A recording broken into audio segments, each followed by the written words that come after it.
Welcome to the deep dive. Today we're really getting into some ancient stuff. Genesis chapters 8, 9, and 10. Yeah, absolutely foundational chapters. They pick up right after the flood, showing how how it gets started again. Exactly. And we've got this analysis document helping us sort through it all, looking at it in its original context. Our mission really is to unpack what's going on, the big events, the themes, the whole historical setting of this, post-flood world described in Genesis. And trying to separate maybe common ideas from what the text itself says. Right. What did it mean then, and what might it mean for you today? It's quite a journey. You've got the flood aftermath, this huge covenant tracing early humanity. It challenges some ideas, actually. Okay, let's jump in. First off, where do chapters 8, 9, and 10 fit in the grand scheme of Genesis? Well, Genesis is the very start of the Bible, right? Part of the Pentateuch, the first 5 books. Yeah. Chapters 1 to 11, that's often called the primeval history.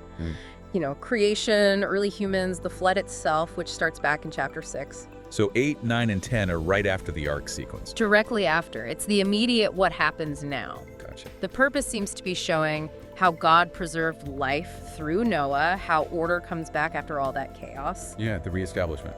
Exactly. And really importantly, how humanity starts spreading out again, according to the author's understanding. It's laying groundwork, theologically and narratively. Now, the source we're looking at mentions something interesting right off the bat. The flood idea itself isn't totally unique to the Bible. That's a really key point, yeah. You find flood stories or motifs like them in other ancient Near Eastern writings. Like what? The big ones are the Mesopotamian epic of Gilgamesh and also the Atrahasis epic. They also talk about a huge flood, someone building a boat to survive. There are parallels. Okay, so if other cultures had similar stories, what makes the Genesis version stand out? What's different? Well, this is where it gets fascinating. The theological emphasis is unique. While the event might have parallels, the why and the aftermath in Genesis are very different. No, sir. Genesis stresses God's moral judgment as the reason. That's quite different from, say, God's being annoyed or capricious in other texts. Okay. And then, crucially, the emphasis on divine mercy and setting up this universal covenant after the flood. That's huge. The focus shifts from just surviving to God's ongoing relationship with everyone and creation itself. That framing really changes things. Yeah. Okay, let's walk through the chapters themselves. Starting with Genesis 8, the ark has landed. Right. Genesis 8 opens with God remembering Noah. That word remember, it's not just like, oh, right, Noah. It's more active than that. Much more. In the Bible, remembering, this is often a covenant term, it means God is acting faithfully, engaging with his promises. It signals he's turning back toward creation with favor. Okay. Active faithfulness. Got it. Exactly. Then the waters start going down slowly. The ark rests on the mountains of Ararat. And Noah sends out the birds, the raven, then the dove. Yes, and this bit about the birds, our source notes it might echo ancient sailing practices. Yeah, sailors might release birds to see if land was near. The raven, it flies off, finds stuff to eat maybe, doesn't come back. But the dove does. Initially, yes. Then, the second time, it comes back with a fresh olive leaf. The sign? The sign. It shows the water's down enough for plants to grow again. It's safe. And that image, the dove with the olive leaf, it just sticks, doesn't it? It becomes the symbol of peace, of safety, coming right out of this moment. So once they know it's safe, Noah, his family, the animals, they all leave the ark. What's the first thing Noah does? He builds an altar and offers sacrifices to God, an act of worship. And God responds. Immediately, God makes this really significant promise. Which is it? The promise about nature's regularity. Seed time and harvest, cold and heat, summer, winter, day, night. These basic rhythms won't stop again like they did with the flood. It's like reestablishing the natural order. Precisely. Stability after massive disruption. Okay, so Genesis 8 ends with that promise of stability. Then we get to chapter 9. What's the focus there? Chapter 9 starts right up with God blessing Noah and his sons. And he repeats a command from way back in Genesis 1. Be fruitful and multiply. Exactly. It echoes that original creation mandate. It's like, okay, fresh start, fill the earth again. A reset. A reset. And right alongside that, the text strongly reaffirms that humans are made in the image of God. Which underscores human dignity, Yeah, right? absolutely. Even after everything, the fall, the flood, that foundational idea holds, humans have inherent worth because they reflect God. And this leads right into rules about the sanctity of life, like prohibiting murder. And then comes the covenant. Yes, the Noahic covenant. This is a huge moment. God makes a solemn promise never again to destroy all life on earth with a flood. And this isn't just for Noah. No, that's key. The text is really clear. It's a universal covenant. It's with Noah, his descendants, and every living creature. It's for everyone, for all time. Wow.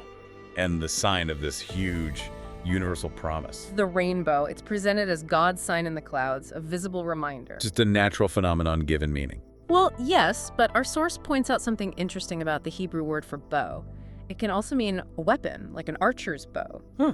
So the idea could be that God is hanging his weapon up in the clouds, pointed away from the earth. A symbol of restraint, of peace, of promise. Wow, hanging up the war bow. I've never thought of it that way. That adds a whole other layer to seeing a rainbow. It really does. Now, chapter 9 also has that really difficult passage, the one that's caused a lot of problems. It does. The story about Noah getting drunk, and then Ham's action, usually described as seeing his father's nakedness, which itself has layers of interpretation, and then Noah wakes up and curses, not Ham, but Ham's son Canaan. Right, it's complex, ethically challenging. Very much so, and it's been interpreted and frankly misinterpreted in so many ways through history. Yeah, tragically misused. We definitely need to circle back to that misuse later. But for now, let's look at Genesis 10.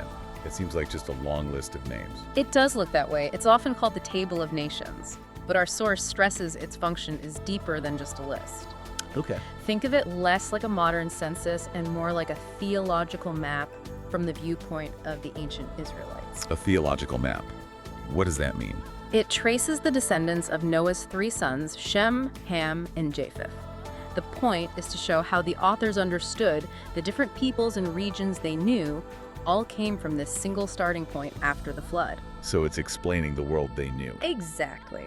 It shows a divinely guided spreading out, an ordering of peoples. It connects everyone back to Noah, showing a kind of unity under God's oversight, even in their diversity. Okay, that makes sense.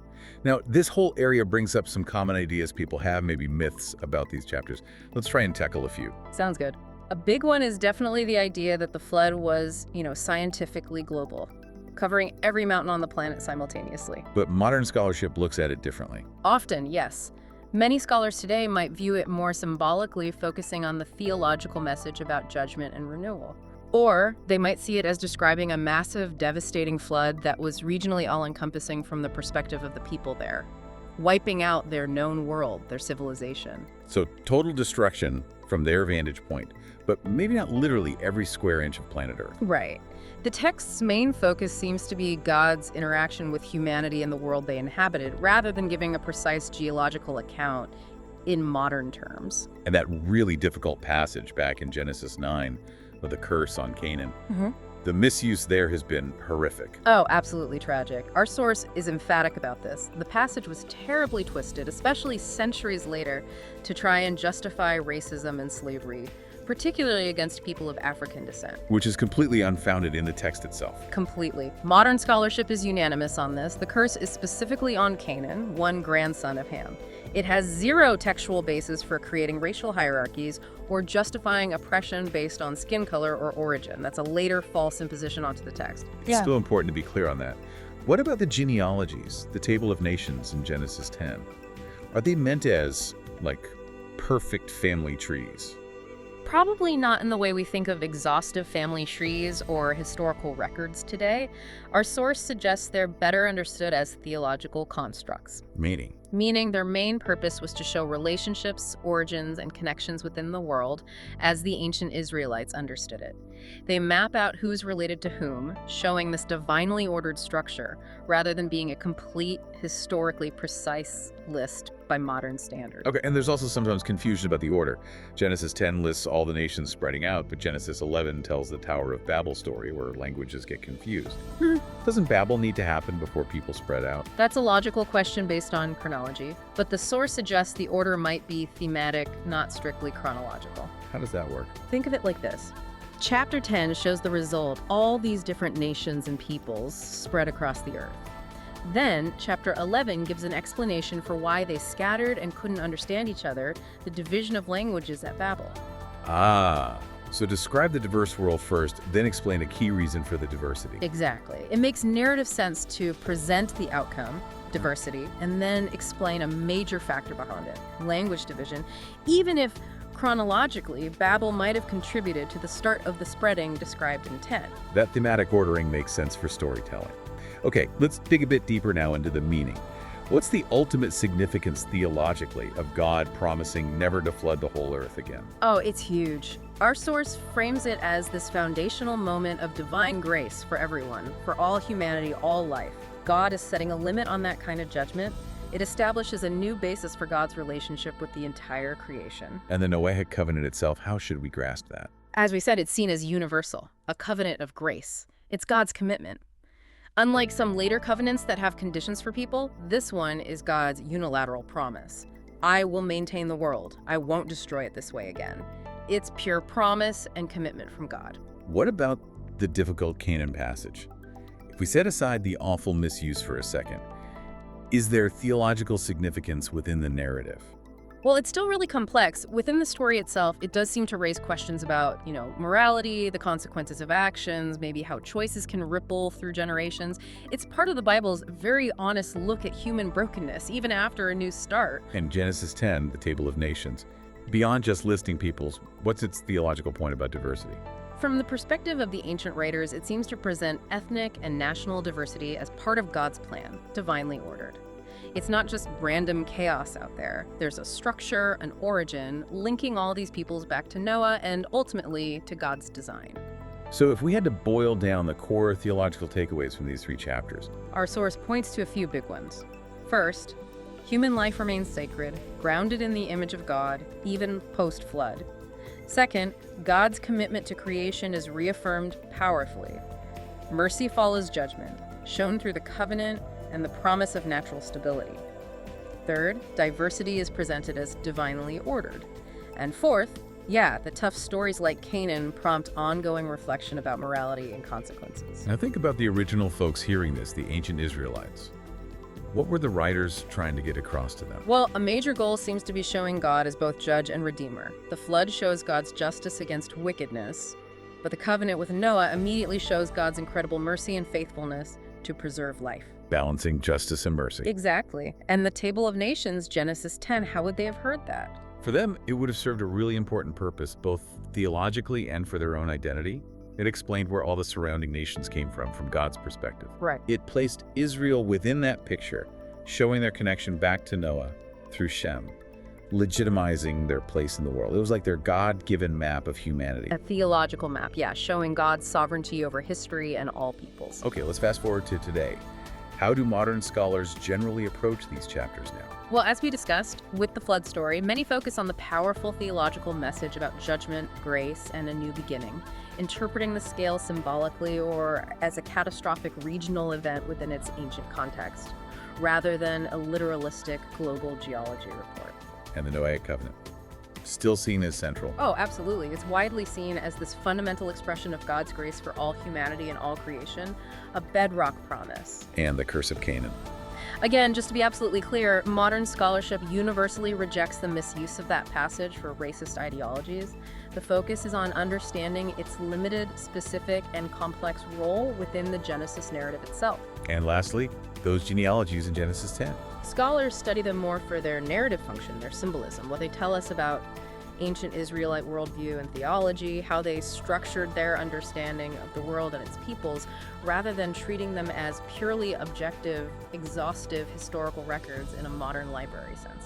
Right, so wrapping up this deep dive into Genesis 8, 9, and 10, we've covered quite a bit. Yeah, we went from the waters going down and life restarting to this huge universal promise symbolized by the rainbow, and then this ancient map tracing the spread of nations.